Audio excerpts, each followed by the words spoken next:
नमस्कार, मी प्रणिता बोरसे. समृद्ध महाराष्ट्राच्या या भागात आपलं स्वागत. राज्य सरकारनं राज्याच्या प्रगतीच्या दिशेनं उचललेलं महत्त्वाचं पाऊल आणि त्याला अनुषंगून घेतलेल्या काही महत्त्वाच्या निर्णयांवर नजर टाकूयात आजच्या या भागात. राज्य शासनाची राज्यातील शेतकऱ्यांसाठी आतापर्यंतची सर्वात मोठी कर्जमुक्ती योजना असून पुण्यश्लोक अहिल्यादेवी होळकर शेतकरी कर्जमुक्ती योजना 2026 अंतर्गत लवकरच पात्र शेतकऱ्यांच्या खात्यात कर्जमाफीची रक्कम जमा होणार आहे. त्यासाठी शेतकऱ्यांनी कोणत्या बाबींची पूर्तता करायला हवी त्यावर एक नजर टाकूयात. तर आधार जोडणी, आधार सीडिंग आणि आधार प्रमाणीकरण म्हणजे काय पाहूयात. तर आधार जोडणी म्हणजे खातेदारानं बँकमध्ये आपल्या आधार क्रमांकाची नोंद करणे. आधार सीडिंग म्हणजे खातेदारानं शासनाच्या विविध योजनांचा लाभ घेण्यासाठी बँकेमध्ये आपल्या आधार क्रमांकाची जोडणी त्यांच्या बचत खात्यासोबत करणे. आधार प्रमाणीकरण म्हणजे खातेदारानं बँकेत त्याचं खातं आधार क्रमांकाशी संलग्न करणे. ही अशी प्रक्रिया ज्यामध्ये खातेधारकाचा आधार क्रमांक आणि बायोमेट्रिक माहिती मिळते.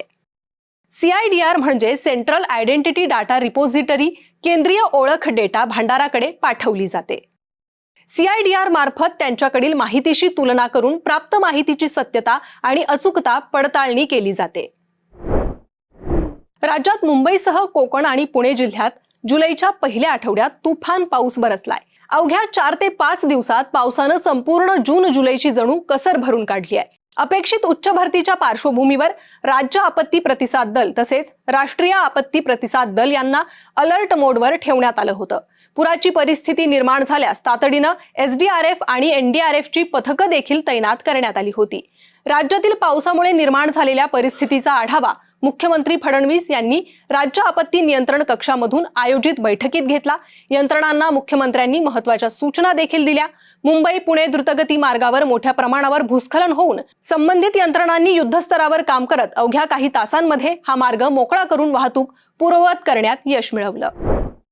बारामती येथे सीड्स ऑफ इन्स्पायरेशन ह्या कार्यक्रमाचं आयोजन करण्यात आलं होतं.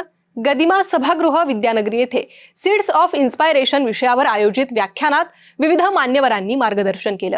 या कार्यक्रमासाठी खासदार तथा ज्येष्ठ समाजसेविका पद्मविभूषण सुधा मूर्ती, उपमुख्यमंत्री तथा पुण्याच्या पालकमंत्री सुनेत्रा पवार यांची उपस्थिती होती. प्रत्येकाच्या जीवनात विविध अध्याय असतात. परिस्थितीप्रमाणे जीवन बदलत जातं. त्यामुळे जीवनात कुठल्याही परिस्थितीत हार मानू नका असा सल्ला उपमुख्यमंत्री सुनेत्रा पवारांनी विद्यार्थ्यांना दिलाय. विधान भवन येथे महाराष्ट्र कर्नाटक सीमा प्रश्नाबाबत उच्चाधिकार समितीची बैठक झाली. या बैठकीला उच्चाधिकार समितीचे सदस्य उपमुख्यमंत्री एकनाथ शिंदे, उपमुख्यमंत्री सुनेत्रा पवार, राज्यसभा सदस्य शरद पवार, लोकसभा सदस्य नारायण राणेंसह मान्यवरांची उपस्थिती होती. महाराष्ट्र कर्नाटक सीमा प्रश्नी महाराष्ट्र शासन सीमा भागातील मराठी बांधवांच्या पाठीशी ठामपणे उभे असून त्यांच्या न्याय हक्कांसाठी सर्वतोपरी प्रयत्न सुरूच राहतील. सीमा भागातील मराठी बांधवांच्या न्याय हक्कांचे संरक्षण करण्यासाठी शासन सर्वतोपरी प्रयत्न करेन अशी ग्वाही मुख्यमंत्री देवेंद्र फडणवीसांनी दिली आहे. नर्मदा प्रकल्पातील महाराष्ट्राच्या हक्काच्या पाण्याबाबत तब्बल 15 ते 20 वर्षांपासून सुरू असलेल्या वादावर अखेर तोडगा निघाला असून राज्याला 10 TMC पाणी मिळण्याचा मार्ग मोकळा झालाय. दिल्लीत केंद्रीय गृहमंत्री अमित शहा यांच्या उपस्थितीत 7 जुलै रोजी झालेल्या बैठकीत महाराष्ट्र, गुजरात, राजस्थान आणि मध्य प्रदेश या 4 राज्यांच्या मुख्यमंत्र्यांच्या उपस्थितीत या संदर्भातील महत्त्वाचा निर्णय घेण्यात आला. या निर्णयामुळे उत्तर महाराष्ट्रातील नंदुरबार, जळगाव तसेच नाशिक जिल्ह्याच्या काही भागाला मोठा दिलासा मिळणार आहे. पाण्याचे वितरण कुठे आणि कशा पद्धतीने करायचे यासाठी स्वतंत्र आराखडा तयार करण्यात येणार आहे, असेही फडणवीसांनी सांगितले. तर या पाण्याचा आपल्या राज्याला कसा फायदा होणार आहे ते पाहूयात. नर्मदा तापी डायव्हर्जन योजनेतून 5 तर उकाई प्रकल्पातून 5 TMC पाणी उचलता येणार आहे. उकाई धरणातून पाणी उचलण्याबाबत महाराष्ट्र सरकारकडून आराखड्याचं काम सुरू करण्यात आलंय. या पाण्याचा उत्तर महाराष्ट्रातील जिल्ह्यांना मोठा लाभ होणार आहे आणि त्यांना मोठा दिलासा मिळणार आहे.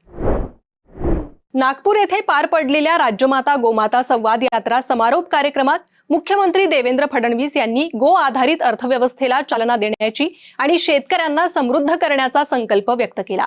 मुख्यमंत्री देवेंद्र फडणवीस म्हणाले, महाराष्ट्र गोसेवा आयोगाच्या माध्यमातून गोशाळांना मदत करणे, गोवंशाचे संवर्धन आणि संरक्षण करणे, ही व्यवस्था स्वयंपूर्ण करणे यांसारखी उल्लेखनीय कामं मोठ्या प्रमाणात सुरू आहेत. महाराष्ट्र सरकारनेही या संदर्भात आयोगानं केलेल्या सूचनांना अनुरूप असे अनेक महत्त्वपूर्ण निर्णय घेतलेत. तसेच या प्रसंगी मुख्यमंत्री देवेंद्र फडणवीसांनी महाराष्ट्र गोसेवा आयोगाचा गो10 ब्रँड लॉन्च केलाय. आपण नैसर्गिक शेतीचा ज्यावेळेस विचार करतो त्यावेळेस त्या नैसर्गिक शेतीचाही केंद्रबिंदू जर काही असेल तर आमची गोमाताच आहे. जी मिश्रणं आपण तयार करतो, जीवामृत असेल किंवा वेगवेगळ्या पद्धती आहेत ज्या आता तयार झालेल्या आहेत, याच्यामुळे रासायनिक खतं किंवा वेगवेगळ्या प्रकारच्या फवारण्या याही कमी व्हायला लागल्या आहेत. समृद्ध महाराष्ट्राच्या आजच्या या भागात इथेच थांबूयात. पुन्हा भेटूयात नवीन घडामोडी आणि महत्त्वपूर्ण निर्णयांबाबतच्या नवनव्या बातम्यांसह पुढील आठवड्यातील समृद्ध महाराष्ट्र या आमच्या कार्यक्रमात. तूर्त एवढंच.